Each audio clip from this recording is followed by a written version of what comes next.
YOLO Julius, it's your girl Raven Chapman, the Omen. Just want to give you a big shout out here from the UK. Ring IQ, you're the man. Thanks so much for your support. Welcome to the motherfucking relay. We're covering today's top boxing news. Okay, we'll start with this. Tasman Fighters posted this via their Instagram account. It reads, October 15th, Taylor Robertson, the world will know there is only one. It appears that the bright young upstart Taylor Robertson will be returning in the fall. Taylor Robertson, who's promoted by Tasman Fighters, who was last in action on the undercard of George Kambosos versus Devine Haney. Taylor Robertson, who made a move downstairs from bantamweight down to super flyweight, a weight that is a better weight for Taylor Robertson. She's supposed to be back in action October 15th. That's going to be a busy weekend in the land down under in Australia. No Limit Promotions is supposed to be putting on a show that same weekend over there in Queensland. We also know that George Kambosos and Devin Haney, they're supposed to be boxing for the second time. Their rematch set to go down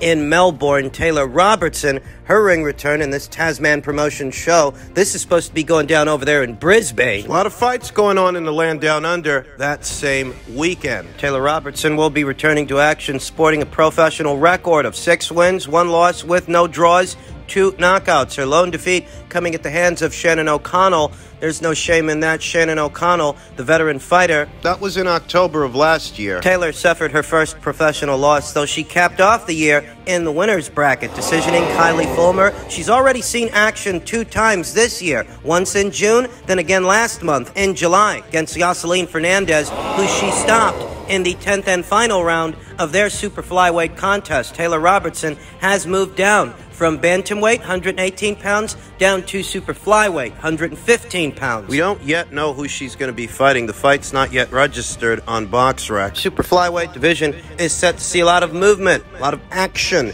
in the coming weeks and months, as Sonia Osorio, the WBC's interim champion, will be locking horns with unbeaten Adelaida Ruiz for the second time. Maciela Lujan will be defending her blue belt, her IBF title, against Irma Guzman. We talked about that. Newly crowned champions Clara Lescurat, Tamao Ozawa. There's enough time left in the year of 2022 that the both of those newly crowned champions might see action one more time before this year is out. And as stated, Taylor Robertson in the fall will be returning to action, and it will be her 3rd fight this year. This is what I mean when I say Tasman Promotions is a well-to-do outfit. They're keeping their fighter busy, keeping their fighter active, and allowing their fighter to further develop as a fighter, because in spite of being a well-put-together boxer with some experience, Taylor Robertson doesn't even have 10 fights yet. She's very young. She comes from a good amateur background, good professional record, but she's young. She's only 24 years old with her whole career ahead of her,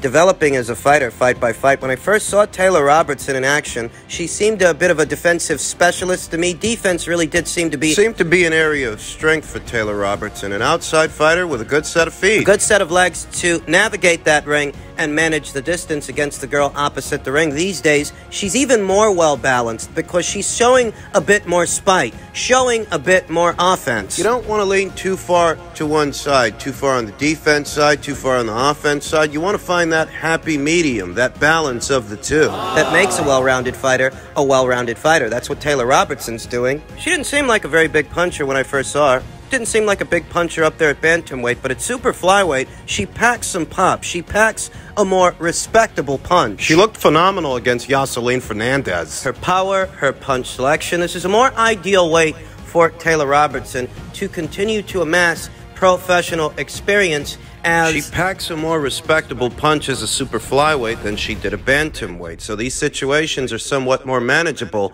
than what's going on up there at 118 pounds. Because she's young and she can make the weight, so long as she can make the weight, she should continue to amass more professional experience as a super flyweight. So the day she does return to 118 pounds, she will return as a better, more experienced, more well-rounded fighter. For now, keep your eyes peeled for the ring return of Taylor Robertson in October. October 15th in Brisbane, Australia, against an opponent that is yet to be announced. In men's heavyweight news ahead of this weekend's mega match, some insights into Alexander Usyk's mind. Guys on the front line are praying for my victory. That motivates me. When I heard Alexander Usyk had entered war-torn Ukraine ahead of what was supposed to be the second fight with Anthony, I wondered what effect that would have on him. I am motivated by the people of Ukraine who are struggling hard to defend our independence, to defend our freedom, and defend our culture that other people want to demolish and destroy. They don't want us to exist anymore. Russia's invasion of Ukraine. I am in touch with many guys on the front line,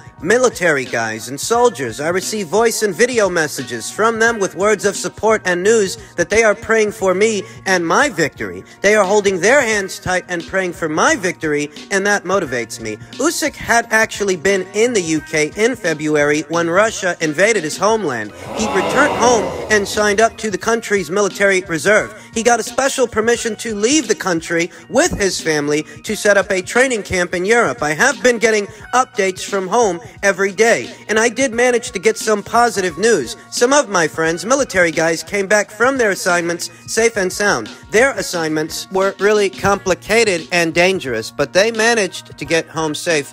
Alexander Usyk, inadvertently, due to the crisis in Ukraine, Russia's invasion, has become Ukraine's ambassador to the world. An example of what they are capable of, their excellence. Any Ukrainian athlete abroad, any athlete really, due to the crisis in Ukraine and Russia's invasion, has become Ukraine's ambassador to the world. The rest of it. We don't know when this is all going to end. We were hearing fewer explosions and see enemy activity reducing, which might be considered positive news for us. The people of Ukraine will get to see the fight for free after Usyk arranged for the rights to be given free to Ukrainian television, as well as it being shown online. Zelensky has told Usyk that the Ukrainians are going to get to watch this fight for free. And if Usyk emerges the victor for the second time, it will be an instant morale boost for them. Added pressure for Alexander Usyk, the newly crowned unified heavyweight champion, though he isn't in unfamiliar territory, is he? He's been in there before with Anthony Joshua, and he beat him. Can he beat him again? It really depends on who you ask. I feel like this fight promises to be a somewhat different fight than the fight that we saw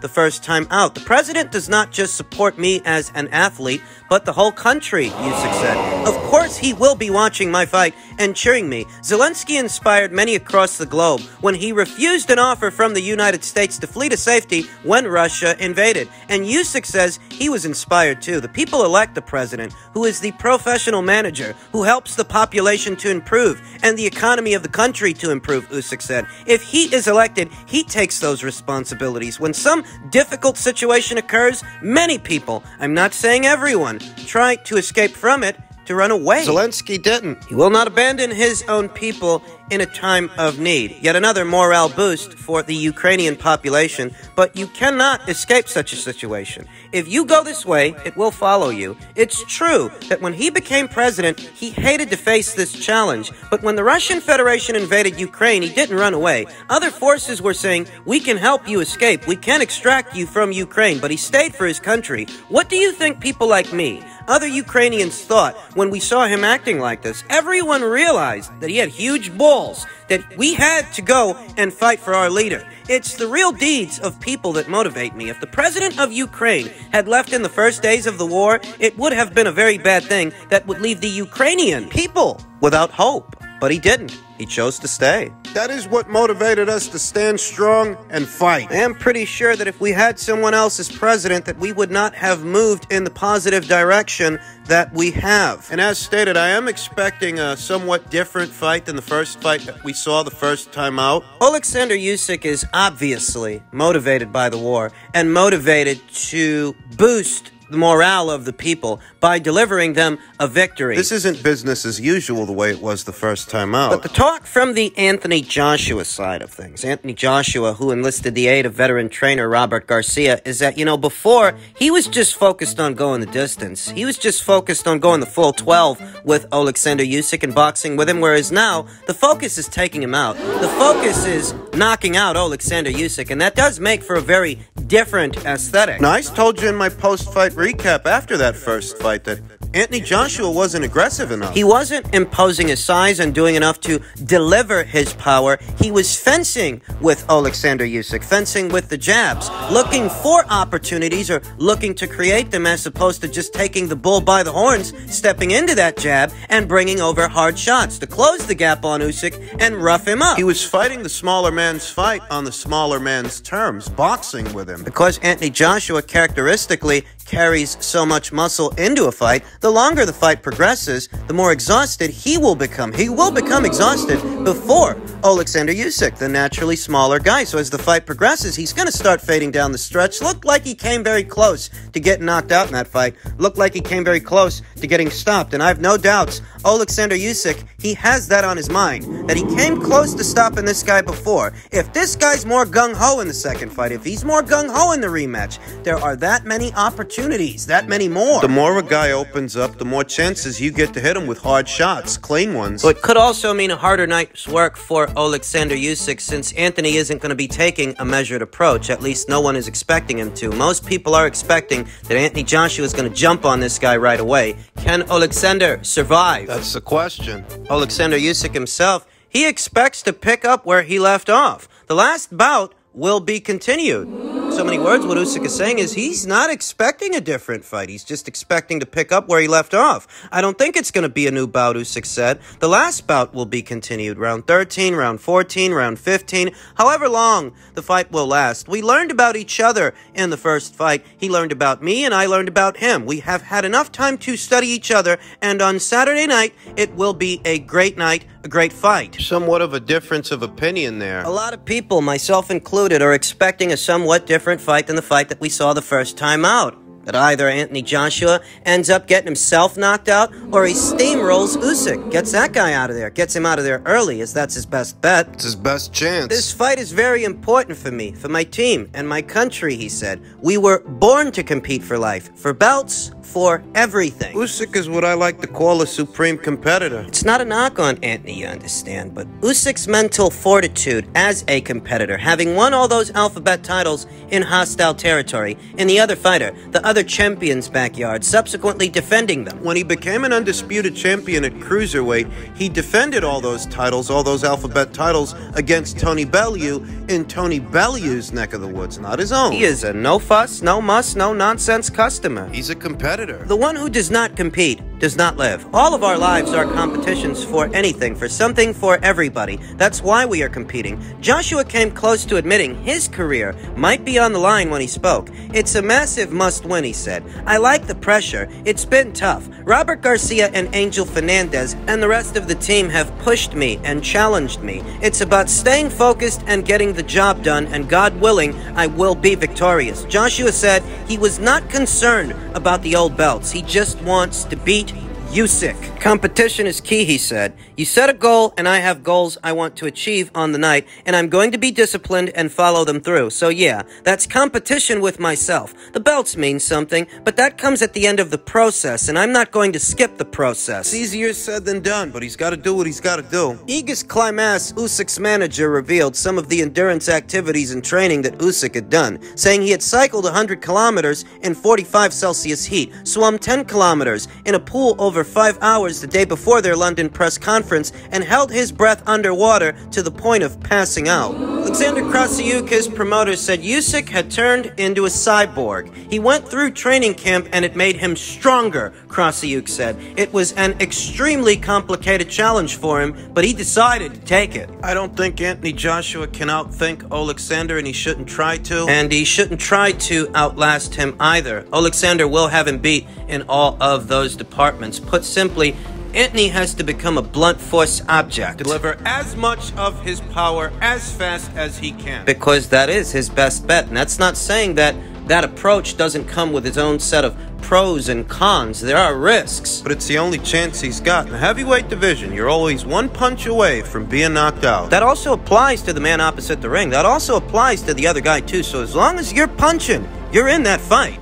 Finally, in men's light heavyweight news, per a tweet from Umar of IFL TV, Frank Warren has revealed to me today that Beterbiev versus Yarde might be postponed by a few months, even though terms are agreed. Beterbiev has potentially sustained an injury which would rule him out for October 29th. If so, Yarde will have a tune-up fight in November. And, you know, just when Artur Beterbiev's career was starting to pick up steam. This happens. If you're familiar with the career of Artur Beterbiev, for one reason or another, it's always riddled with issues, problems, and inactivity, whether it's promotional issues or injuries, suffering broken ribs. I think he suffered some kind of a leg injury after the Joe Smith Jr. fight. Now we're hearing that he might be so sidetracked for several months, pushing the Anthony Yarde fight to sometime next year. Instability in a professional pugilist's career is often associated with bad habits. Usually that's the case, but with Artur, it's a little different. It's not bad habits or bad practices. The guy just has bad luck. Oh, the way to look at it, if you've been following his career the last couple of years, he had promotional issues with Yvan Michel not fighting as often as he wanted to. I think a lot of people forget that Yvan Michel, the Canadian-based promoter,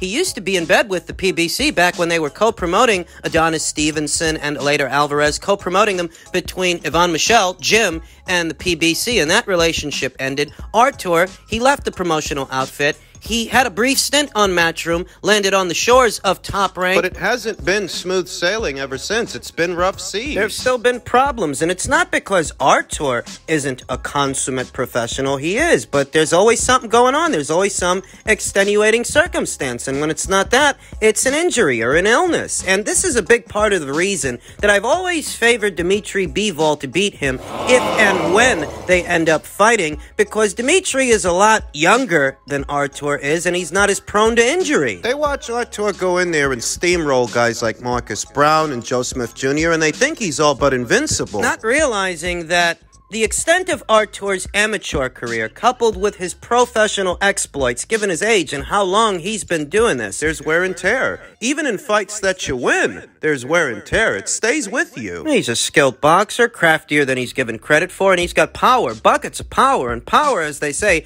it really is the last thing to go. But what about a fighter's legs? And what about a fighter's overall condition? Artur's no spring chicken. He's 38 years old. Could be 39 the next time we see him. It's a big part of the reason I stress that this Anthony Yarde fight, it's a formality. It shouldn't take precedence over a Dmitry Bivol undisputed title tilt, because time is a luxury that Artur doesn't have. He's pushing 40. And who knows? Maybe he would have still gotten injured going into that fight, that Dmitry Bivol fight, but at least the terms would have been already ironed out for that fight so they can pick up where they left off next year. As it stands, he's picking up where he left off with Anthony. Who knows how long it's going to take him to fight Dmitry, if he ever fights Dmitry. Looks like he'll end up fighting Anthony at some point next year upon his return, an added element of intrigue that Artur will be coming off an injury yet again. Maybe that'll give Anthony a fighting chance. To most people, Yarde seems like cannon fodder for Artur. Maybe now that Artur's coming off an injury, that will better Anthony Yarde's chances, better his chances of victory. Who knows? But I've been saying it for 2-3 years now. Artur's on borrowed time. He's not getting any younger.